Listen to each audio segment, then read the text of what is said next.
जनार्दन सबसे भैया सतनाम प्रणाम बाप बड़ा बड़ा भाई हेलो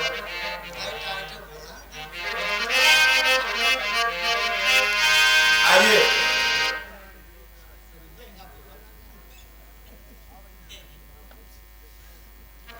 हेलो गुरु जी के लिए सब वीरान हो गया है, ये मिजोरम नगरी वीरान हो गई प्रभु जी। कहना है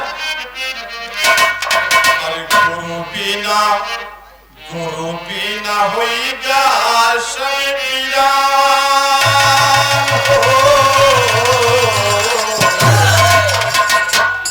गुरु बिना होइगा सब वीरान हमार सारा सपना उजड़ी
आप अच्छे कलाकार बाबू जी, आप सबसे ये आया है हमारा सारा सपना उजड़ गया। कहना है अरे तुम्हारी दुनिया गोदी भूले ना भुलाए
अच्छे अच्छे अच्छे ज्ञानी कहना हुआ कि रहा जगत में कोई ना आप सा स्वामी, आपसे घबराते थे अच्छे अच्छे ज्ञानी, आपकी अलग की पहचान हो, आपकी अलग की पहचान हमारा सारा सपना उड़ा दीजिए।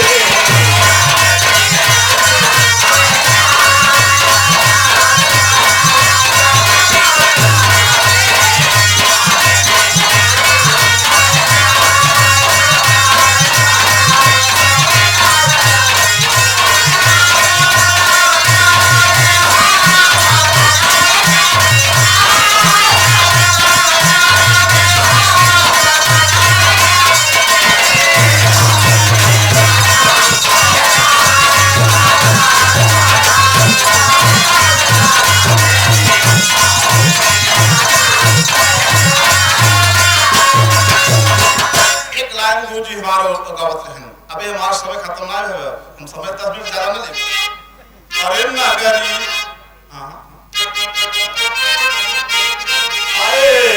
अरे नगरिया के छोड़ गईला गुरुजी, मिला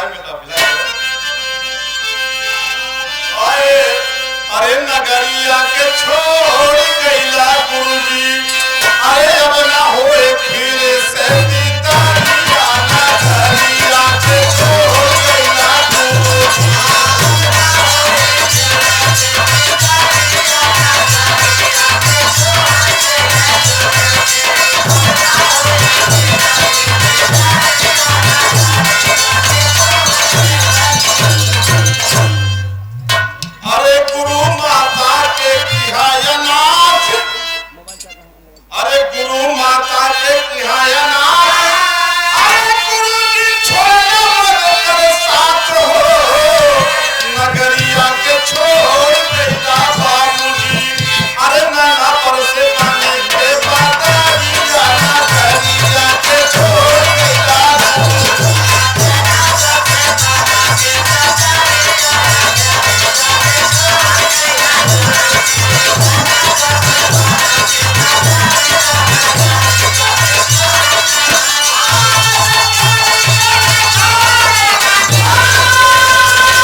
से असुआ गारी,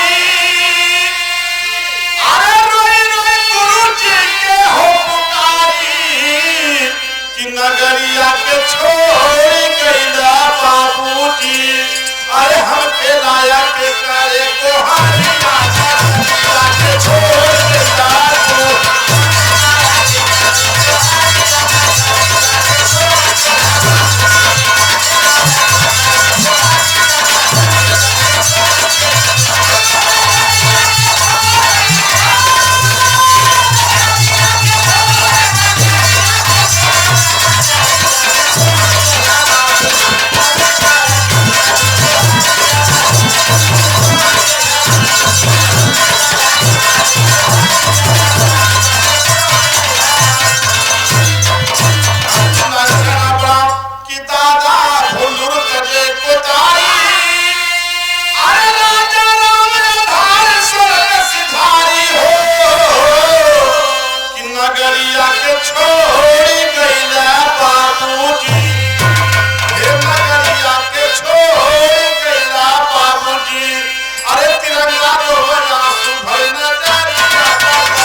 प्रस्तुति दिया है।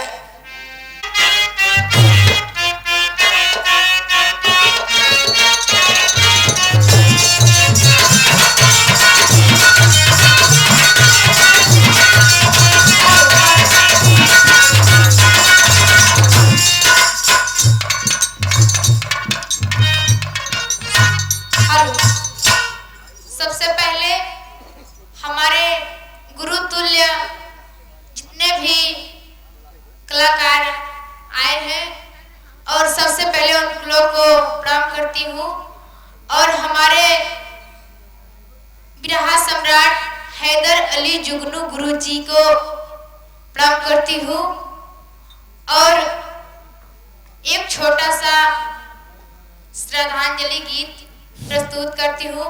अगर कोई गलती हो तो क्षमा करना।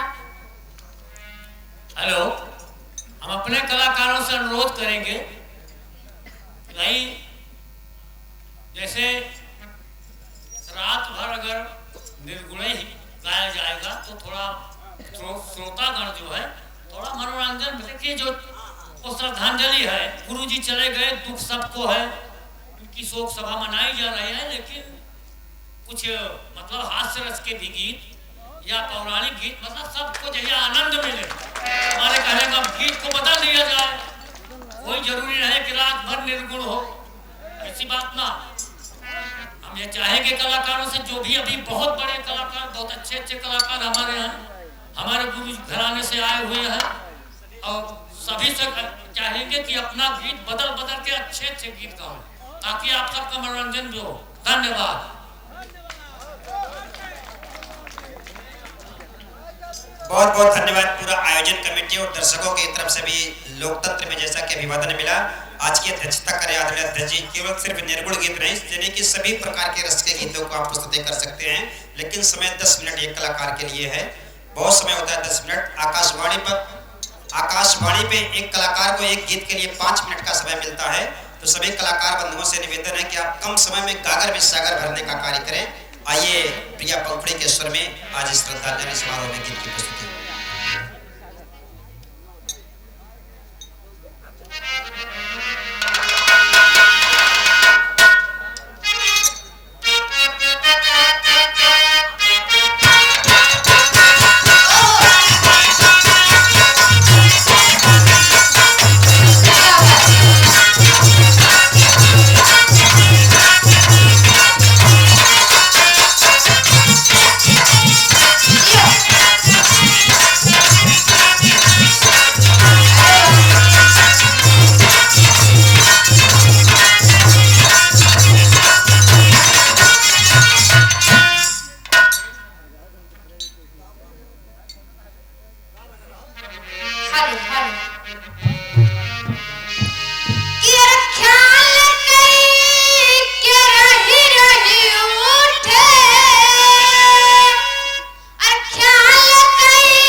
इस कार्यक्रम को संचालित कर रहे वीरेंद्र सिंह पटेल जी और इस कार्यक्रम की अध्यक्षता कर रहे सम्मानित श्री मोहनलाल मोर प्रेमी जी। आज का ये कार्यक्रम शोक श्रद्धांजलि स्वर्गीय हैदर अली जुगनू जी की और तमाम गुरुजनों की याद में है। उपस्थित समस्त कलाकार, वादक बंधु और श्रोता बंधु, ये रिकॉर्डिंग करने वाले लाइट एंड साउंड के साथी, अगर कहीं कोई त्रुटि होगी तो क्षमा करिएगा, क्योंकि आप लोग तो बहुत विराज सुन चुके हैं। मैं भी एक प्रस्तुति दे रहा हूँ। शोक श्रद्धांजलि का मतलब समझिएगा, शोक श्रद्धांजलि। तो कहना बड़ा, आज 20 अक्टूबर है, जो समय है समय की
बारंबार प्रणाम है, नमन है भाई श्रद्धांजलि समारोह में।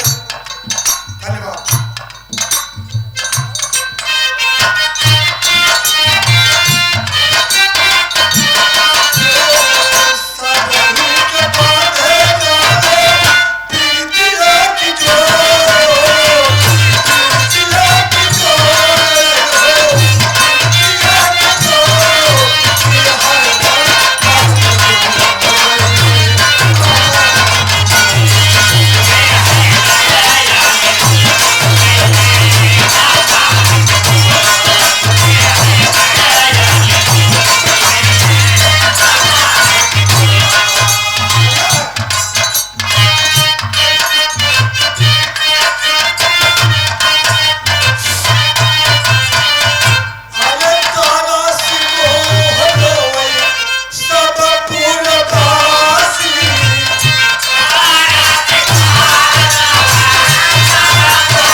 हमेशा प्रकाशशील रहे। बहुत बहुत धन्यवाद। हाँ, बहुत बहुत अच्छी सुंदर प्रस्तुति आप राजवंश सिंह जी के स्वर से। इसी की कड़ी में रामदेव भैया अगर आप उपस्थित हो आ जाए मंच पर। हाँ, रामदेव यादव ढोलक मास्टर जी। इसी के कड़ी में साथियों में हमारे इस मंच पर आदरणीय श्री आज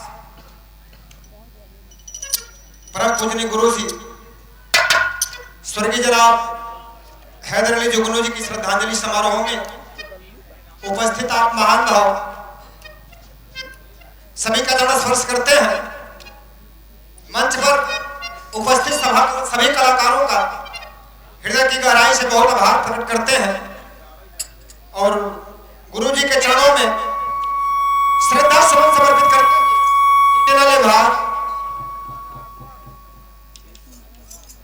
श्रद्धा सुमन समर्पित करते हुए आशीर्वाद चाहेंगे कि गुरुदेव जी को अपने आत्मा जहां कहीं पर भी हो अपने समस्त कलाकारों पर दया दृष्टि बनाए रखें। चला बेटा।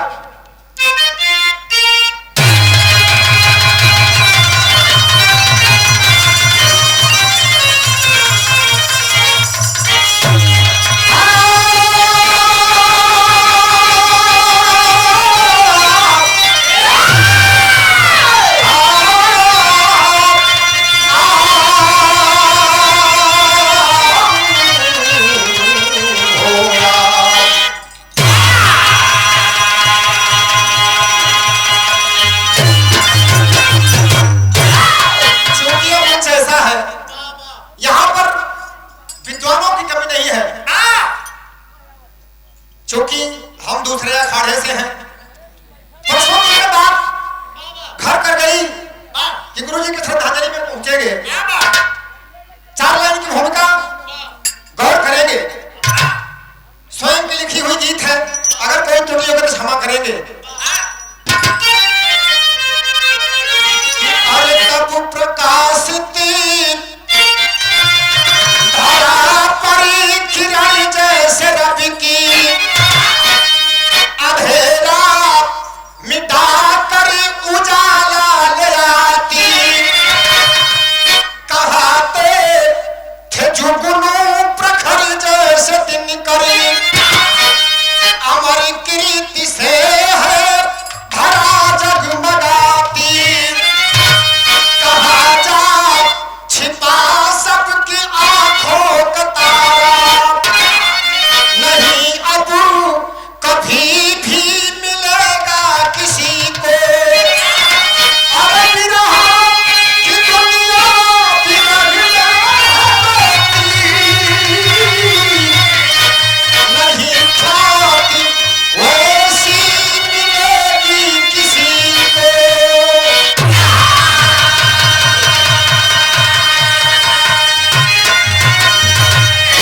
विरह की दुनिया विरह में है रोती नहीं ख्याति वैसी मिलेगी किसी को। जो जनाब हैदर जी को मिल गई शायद किसी को मिल जाए बाबूजी। एक लाइन गजल का अंदाज बना। अरे बे इरादा नजर मिल गई तो हमसे दिल वो मेरा बाग बैठे।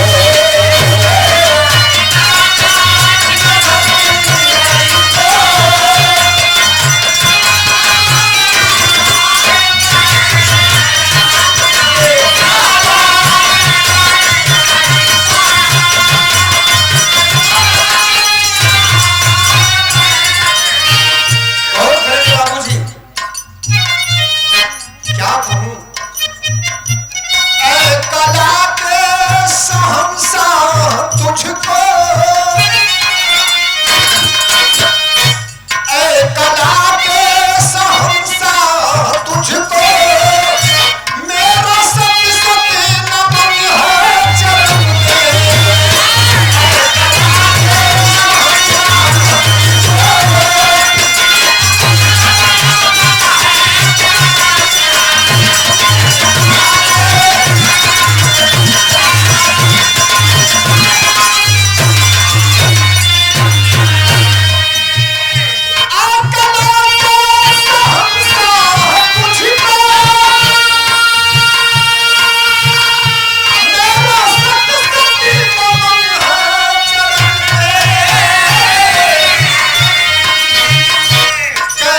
माता रानी आपके गायकी में 4 चांद लगाए। नजम से विराज शुरू भजन 12-15 मिनट ज्यादा नहीं।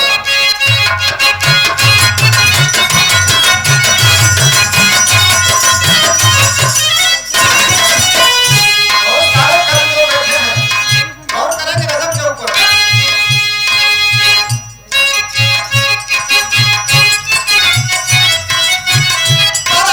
हंस हंस वाहिनी के आंचल से,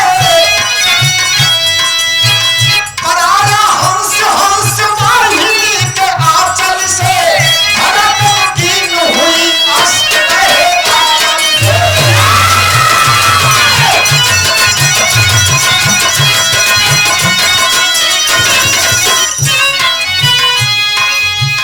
विरासत विराह की,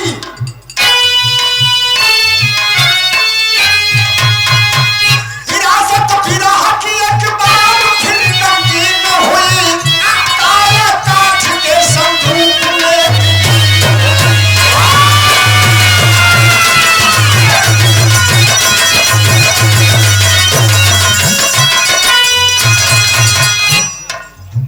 रोई माँ पीड़ा वाली बेटा कहाँ छोड़ चले,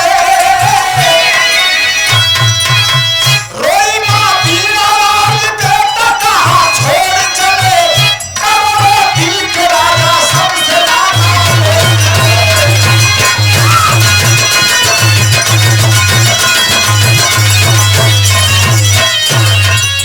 मंच पर विरहा है पर अली जब की गाते थे, कभी हंसाते कभी सबको रुला जाते थे।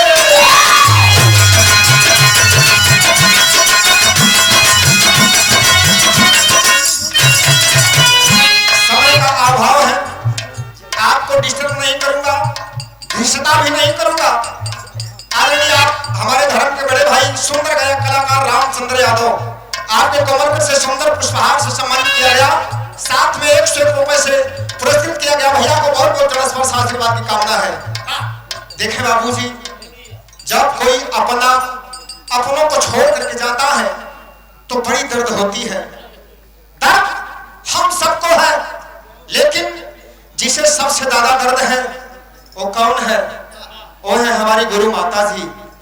बाबूजी, जिस स्त्री का सुहाग, और वो भी ऐसा सुहाग जिसकी कीर्ति पूरे हिंदुस्तान में चमकती हो, अगर वह छोड़ करके चला जाए तो आज उस माँ की क्या हालत होगी। एक लाइन तरज हो मास्टर।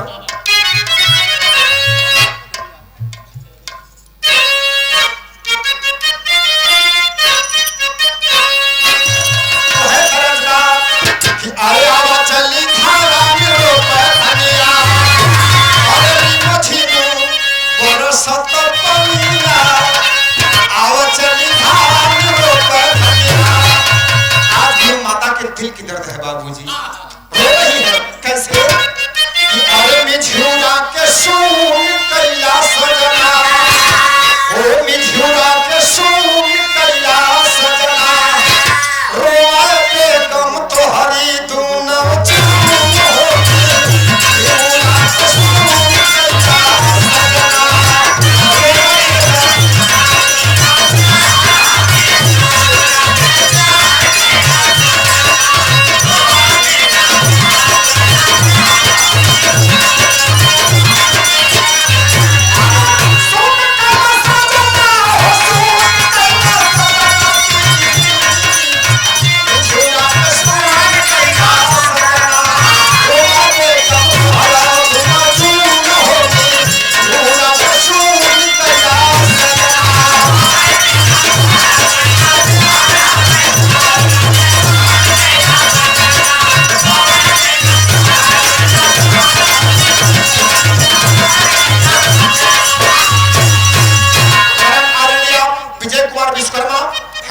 ड्राइवर साहब 21 रुपए आपकी तरफ से।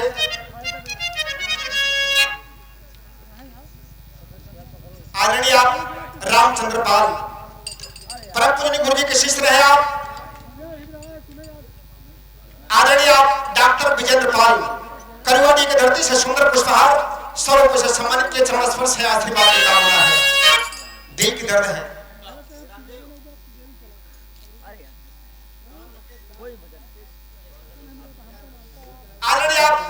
संजीत कुमार सरोज सनाथ राम लखन सरोज मिझूरा के बावन धरती से।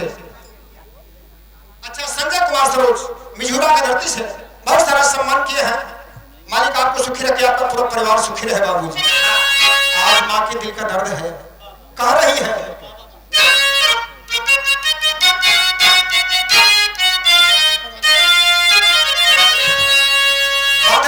से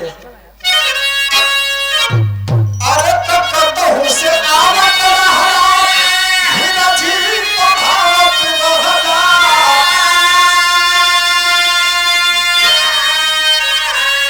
अरे दिलवा का दर्द अपने हमसे छिपावत रहला। तेरी झूरा के सून कैला सजना। गुरुजी को भी एक दर्द था बाबू, और वह दर्द पूरा संसार जानता है कि गुरुजी के दामन में कोई औलाद नहीं रहे बाबू।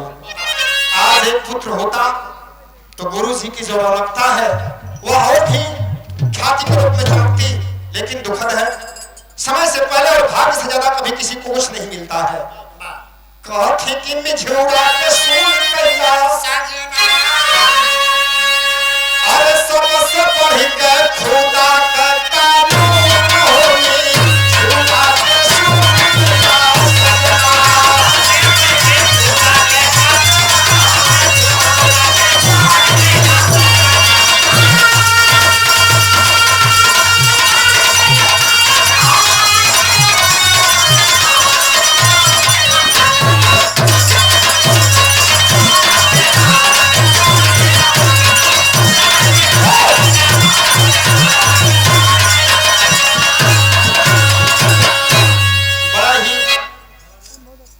एक ऐसा पुरस्कार जो गुरुजी के दाहिने अंग है।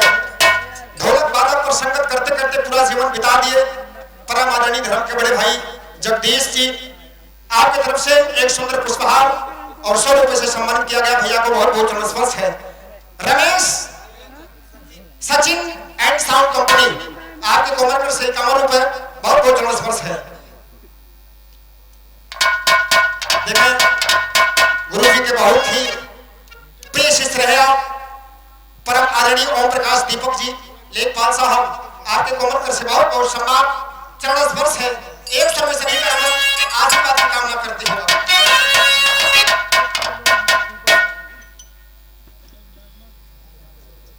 परम आदरणीय मुन्ना गुरु जी के ड्राइवर साहब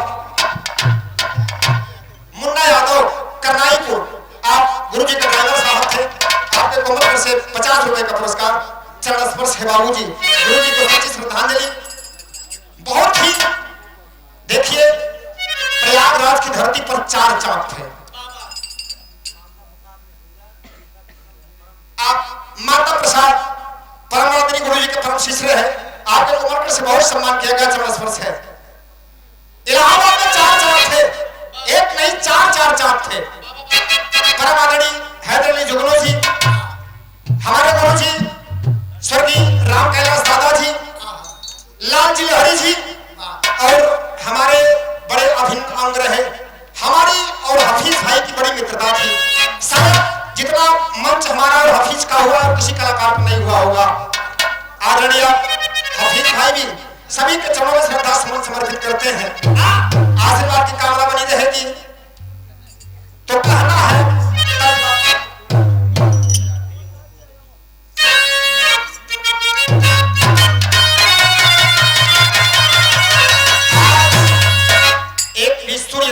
चांद नहीं बाबूजी, सब अस्त हो गया है। मैं बता रहा हूं कौन सूर्य था कौन चांद, आप खुद घटा लीजिएगा। मैं नहीं बताऊंगा कौन सूर्य था कौन चांद था, लेकिन थे दोनों सूर्य और चांद की तरह। तर्जबा अरे पिया मोर कुंवरा कन्हैया बुलावे पसुरिया बजाई के, और सूरज चंदा दोनों छिपी गई है। ओ सूरज चंदा दोनों छिप गई है।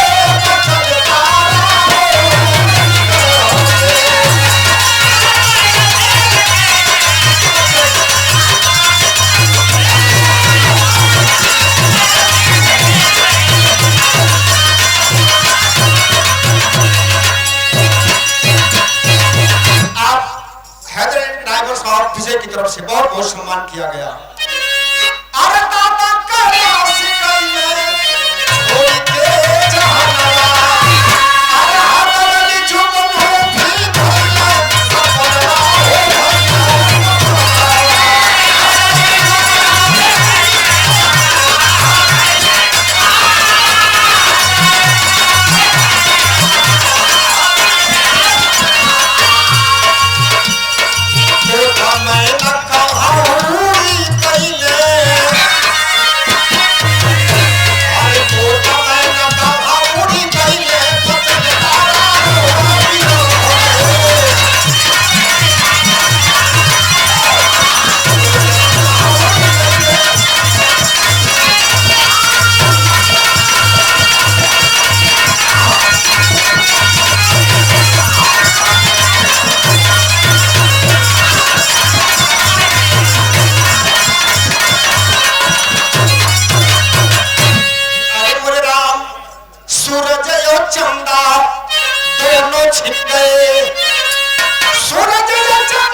सूरज और चंदा दोनों छिप गए। चरण स्पर्श है। आप स्वर्गलोक से दोनों आत्माएं हम गायक कलाकारों को ऐसा आशीर्वाद दें कि हम लोग आपके कीर्ति को, आपके यश को गाते हुए बाबूजी एक दिन इस संसार को छोड़ करके चले जाए। अंतिम भाव में खड़े लगेगा सर।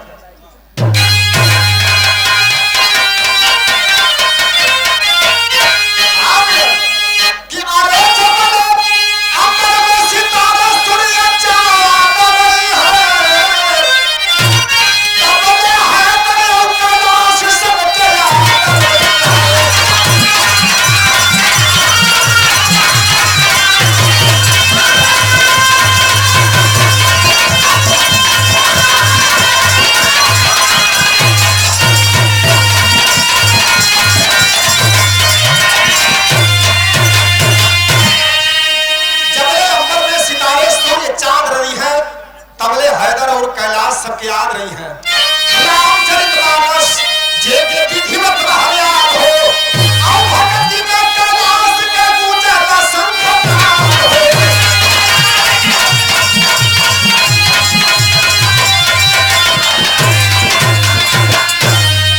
बाकी सब गवैया अरे इनके बात होई है, कमल है दरिया कैलाश सबके याद रही है।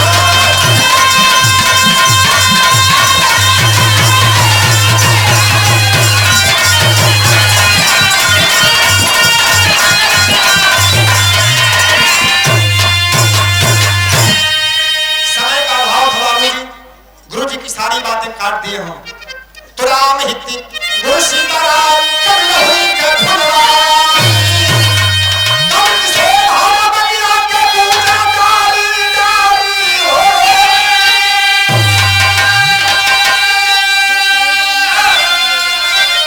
सूरज और चंदा दोनों छिप गए, सूरज और चंदा दोनों छिप गए।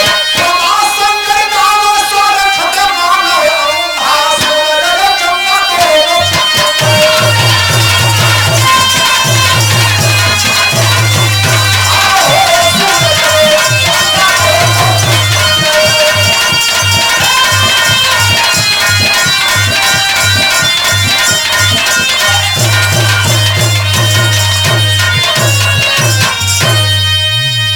परम आदरणीय श्री राम लखन मिझूरा आपके कोमलकर से बहुत सारी माया पुरस्कार, बहुत बहुत चरण स्पर्श है।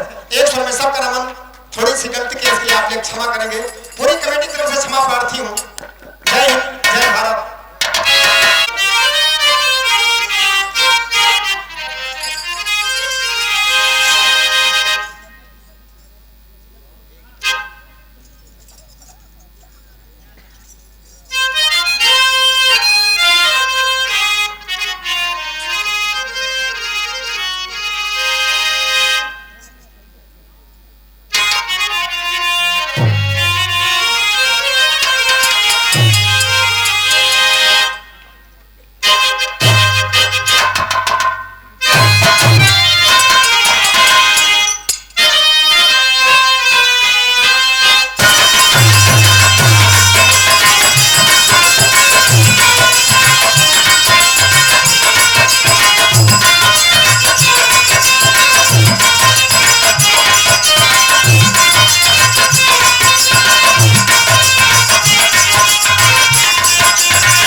साथियों,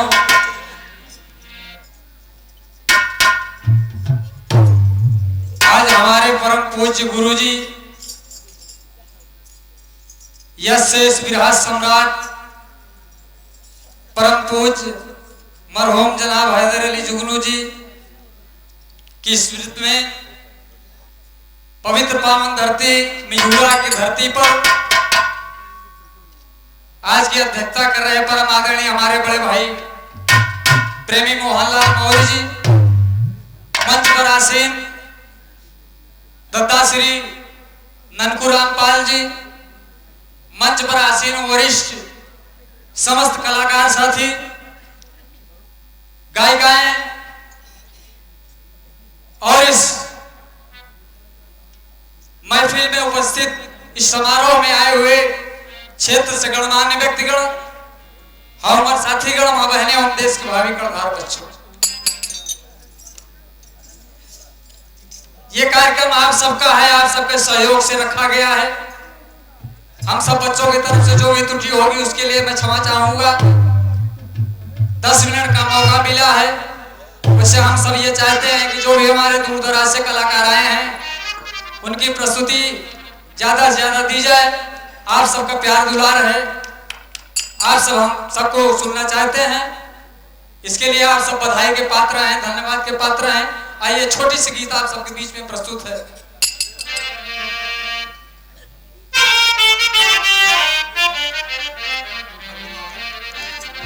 ये हमारे अखाड़े के भल्लू बावरा बिरहा लोकगीत गायक कलाकार के कर कमलों से 100 रुपए का पुरस्कार है। बहुत बहुत खुशी रहे बाबू।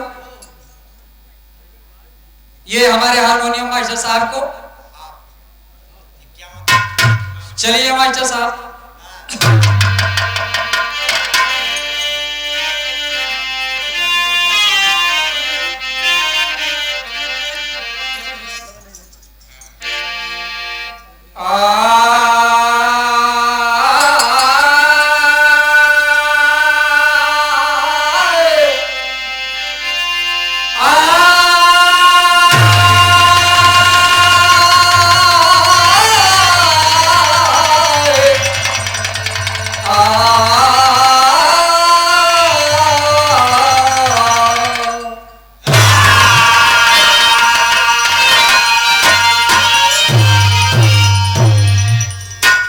हमारे अखाड़े के जितने भी पुरोधा रहे हैं बाबूजी, जो भी गुरु रहे हैं, आज इस दुनिया से अलविदा कह गए हैं।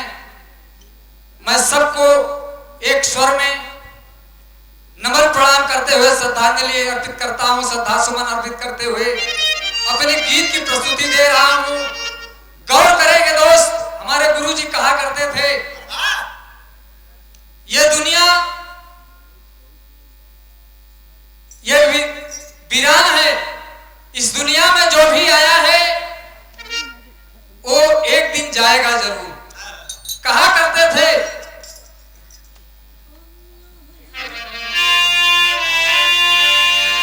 कह कि आया है सो जाएगा,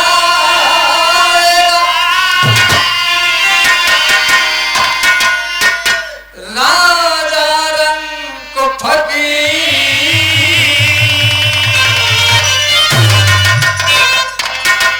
कोई विमान पे चढ़ चला, कोई बंधा जात जंजीर।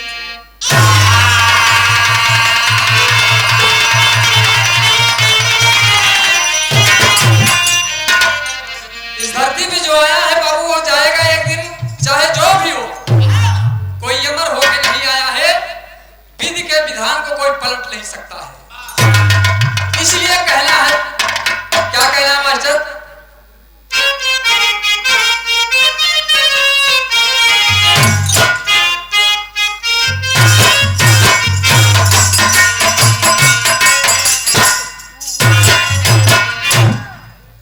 फिल्म गंगा किनारे मोरा गांव से तर्ज है, कहे कहे के तो सब के हुआ आपन कहावे वाला।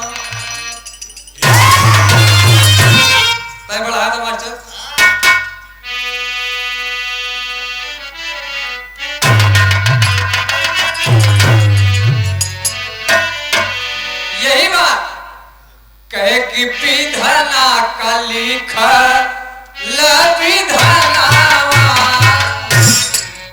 अरे विधाना का लिखल विधानावा जग में मिटावे वाला केवा।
सब भैया के 100 से नमस्ते प्रणाम है।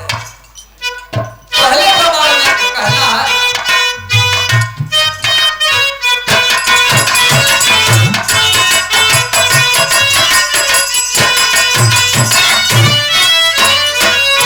भाव पे सुंदर पुष्पहार, साथ में 201 रुपए का पुरस्कार हमारे गुरुजी के सबसे छोटे से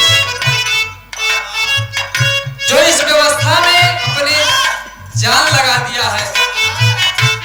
आशीष कुमार यादव बसरही करनाईपुर की धरती से सुंदर पुष्पहार 201 रुपए का पुरस्कार।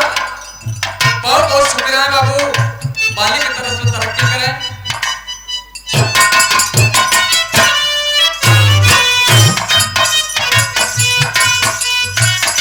ये मनोज कुमार पाल चकिया दमौर बहरिया प्रयागराज के धरती से हमारे शिष्य हैं। सुंदर पुष्पहार बहुत सी माया है। बहुत बहुत शुक्रिया बाबू, अच्छी गायकी करें भैया आप सबके बीच में। इन बच्चों का कार्यक्रम लगेगा इसलिए कि ये बच्चे शाम से ही गुरु जी के दरवाजे पर समस्त कलाकारों की सेवा करने में जुटे थे। ये दोनों बच्चे बचौलाल गुप्ता शिवपुर कठनई प्रयागराज सुंदर पुष्पहार, साथ में बहुत पुरस्कार साहिल साउंड कंपनी, ये गौहानी बहरिया प्रयागराज के धरती जो साउंड आप सबके बीच में बज रहा है। 21 रुपए का पुरस्कार है। बहुत बहुत खुशी रहा बाबू, कहना है बहुत अच्छा।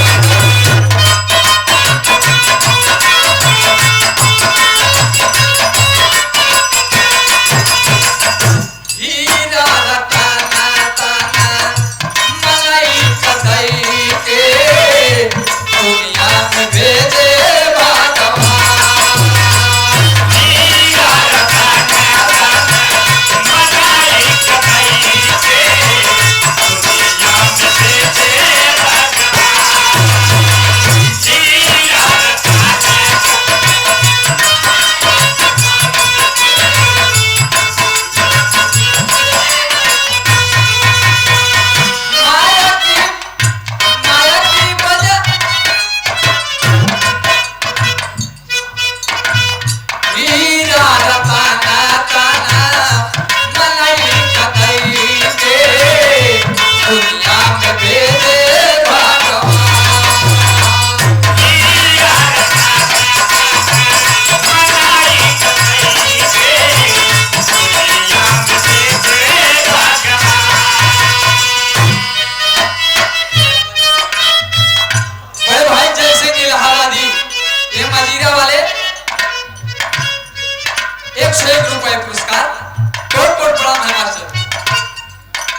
भाई सूर्यभान यादव प्रीतिपाल जी के आप कभी भी हैं।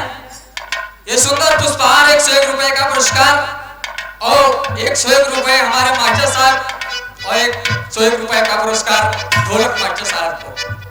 बहुत बहुत प्रणाम है, आशीर्वाद की प्रतीक्षा बाबूजी। ये देखें हमारे परम मित्र राजेंद्र प्रसाद यादव, ये प्रधान के नाम से जाने जाते हैं, बहरिया कलुआपुर की धरती से। 51 रुपए का पुरस्कार। बहुत बहुत नमस्ते है सब भैया के, एक शोर से नमस्ते प्रणाम है। अगले लाइन में कहना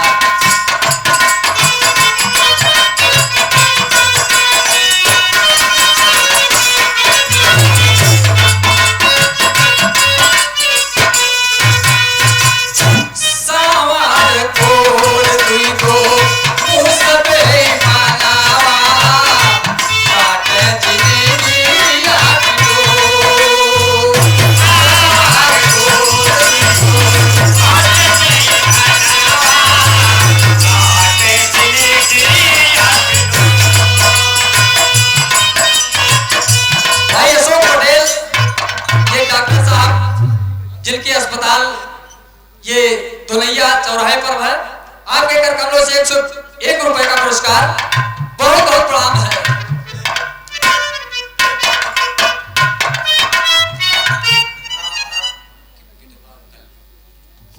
ये हमारे गुरुजी के साथ भी संगत किए हैं और हमारे साथ भी संगत किए, आज दुनिया में नहीं है बाबूजी। परम आदरणीय भाई स्वर्गीय रामधार पटेल जो कि गुरुजी के भी साथ संगत किए थे, लक्ष्मणपुर करनाईपुर की धरती से उनके सुपुत्र कल्लू पटेल की तरफ से 51 रुपए का पुरस्कार। बहुत बहुत खुशी रहा मुन्ना, परिवार सुखी रहे।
सपना पाल जी सुंदर बिरहा गायिका, आगे कर कमलों सुंदर पुष्पहार 101 रुपए का पुरस्कार।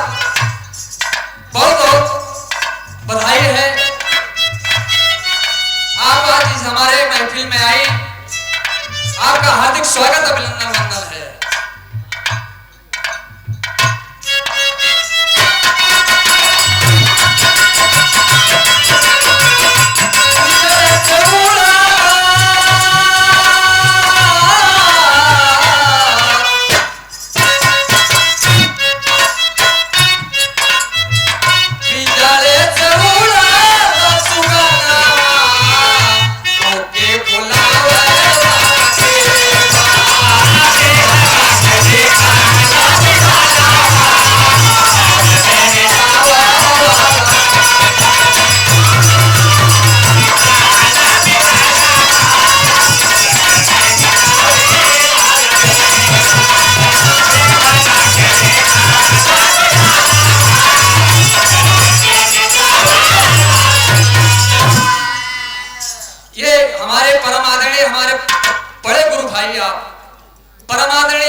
श्री ओम प्रकाश दीपक लेखपाल साहब, ये सुंदर पुष्पहार साथ में 101 रुपए का पुरस्कार और 50-50 रुपए हमारे दोनों मास्टर साहब को स्पेशल कोट कोट प्रणाम है। आशीर्वाद की प्रतीक्षा है कि हम सब बच्चे अपने काम में हमेशा कामयाब रहें। आप सभी साथियों का पूरे महफिल को एक स्वर से नमस्ते प्रणाम है। आशीर्वाद की प्रतीक्षा बाबूजी।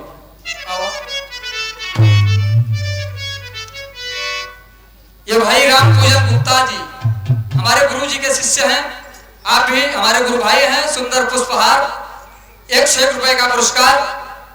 इस कार्यक्रम के लिए आप 2 महीने का समय जो है सऊदी जाने के लिए बढ़ा दिए कि 2 महीने बाद मैं आऊंगा।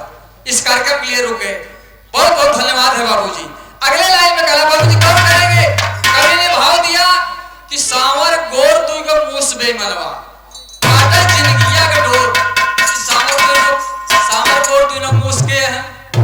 आप सब जान ला गुरुजी हमार बतावत रहे सांवर गोर तू ना मूस बेमनवा दिन और रात यही दोनों सांवर गोर दोनों मूस है बाबूजी।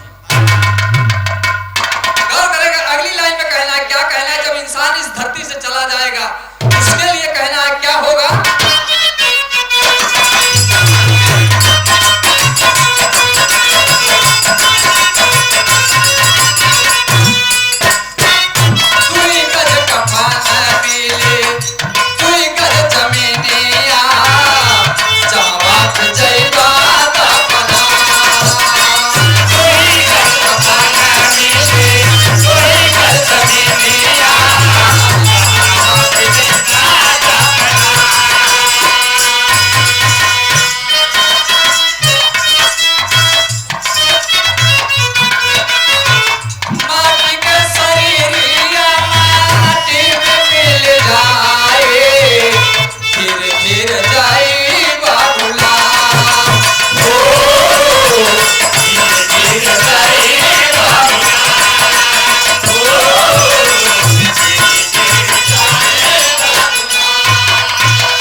सुंदर पुष्पहार 51 रुपए का पुरस्कार। बहुत बहुत खुशी रहा मुन्ना।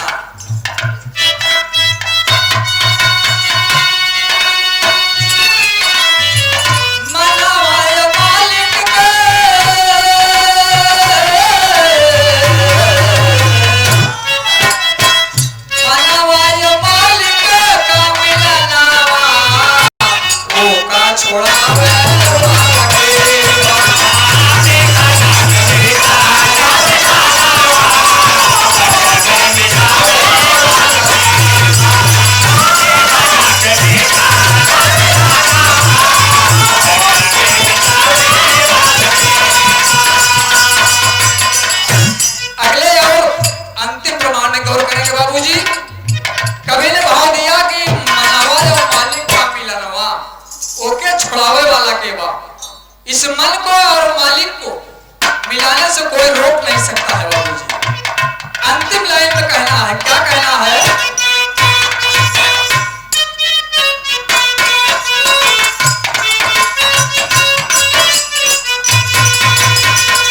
गीता का सार सन सार का बतावे क्यों ना है केहू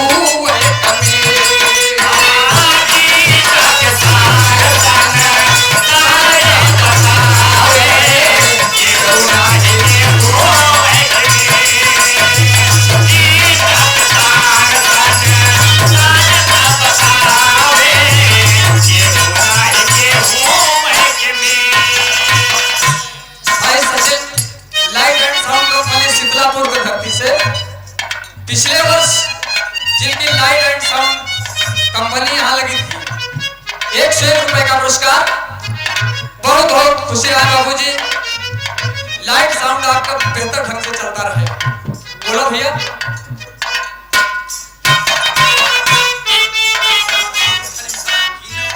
भाई समर बहादुर बिरहा गायक घीनापुर के धरती से ये 51 रुपए का पुरस्कार। बहुत बहुत नमस्ते भैया के। गीता का सार का बतावे क्यों ना है केहू भाई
राम पूजन गुप्ता जी, बहरिया के धरती चकिया धमौर।